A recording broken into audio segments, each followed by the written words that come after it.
Hey everybody, happy Friday. Today I actually am going to talk about a question that's come up frequently, and that is, what can I bring for luggage? Um, how big can my bag be? How many bags can I bring? What's the size? So when we think about the trip, oftentimes we're immediately think about the airlines and what the luggage restrictions are with them. But we really need to think about that motor coach transportation that's going to be taking us for those of us on the land part from Fairbanks to Anchorage, and those of us flying into Anchorage from Anchorage to Whittier. You definitely have to think about that bus and what are they allowing? So with that being said, you can have one big checked bag per person.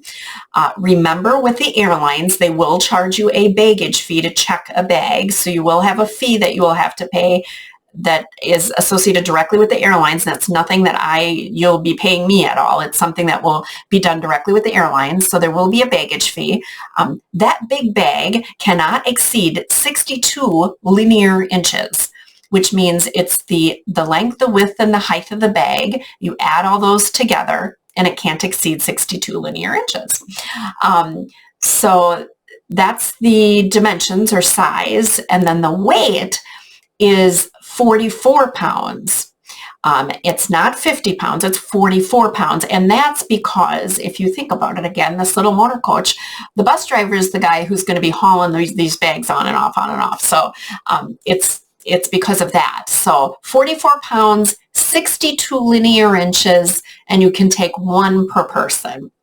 Your carry-on bag is complimentary with the airlines currently, unless things change. So you can bring one free carry-on. But remember, now let's talk about the bus again. So you're on the motor coach, you got this carry-on, it has to be with you. It cannot go under the belly of the bus. So it can't be a wheel bag. They will not allow wheelie bags for carry-on. So you have to have something like, I suggest maybe a backpack or a duffel, kind of a more pliable duffel bag, because you're going to be putting it has to be in your seated area. So it has to either be in the little rack that's above your head, you shove it up in there, or underneath the seat in front of you. So when you're thinking about your carry-on, just remember it has to be a little bit smaller, and it's something that's going to be with you on the motor coach. So you also can bring a purse, a camera bag. So those are called personal items. And so you are allowed that as well. And again, remember, that's going to be on with you on the motor coach. It's going to be where you're sitting. So just to not, I think my biggest message today is we want to start thinking about what we're going to pack to not overpack. I'm going to touch on suggestions on how to figure out outfits. I'm a little crazy when it comes to this because I was just in New York and I planned out each day what I was wearing. And it makes life so much easier. Even when we did our big trip with Vic Ferrari to Italy, I literally had every day planned out what I was going to wear. It makes your travel experience, I feel, and this is just me personally, a lot less stressful. So we'll get more maybe in depth on some of those tips I have later on, but you can start thinking about the packing and in relationship to how much luggage you have now. So big bag, one big bag, airlines will have a fee to bring it along, 62 linear inches, 44 pounds. You can bring a carry-on. It has to be a backpack, duffel, something of that nature. Yeah, and that kind of covers the luggage aspect of it.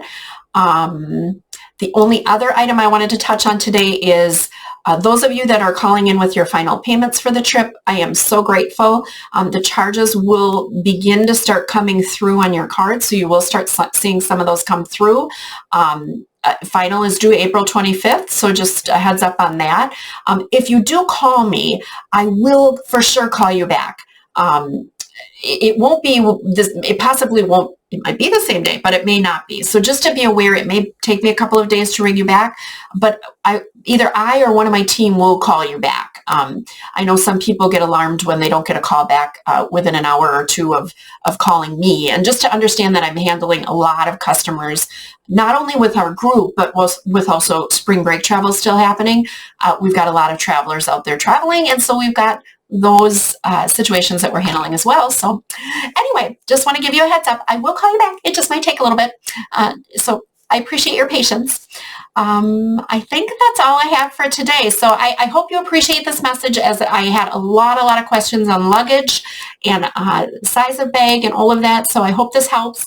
Holler if you've got more questions on that, and know that I will follow this up through our newsletters here with some packing, personal packing tips and suggestions a little bit later on. So hope you have a great weekend. Take care. Bye.